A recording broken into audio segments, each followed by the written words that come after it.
नए नंबर से कॉल। अब बात करो। हेलो। हेलो। सरप्राइज, पहचाना मुझे? नहीं, आप कौन? आपकी प्यारी पड़ोसन।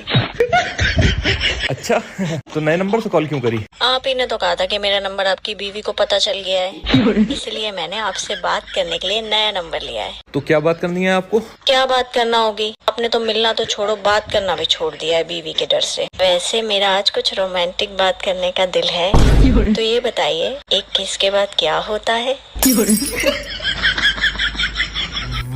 बहन जी, 21 के बाद 22 होता है और 22 के बाद 23 होता है।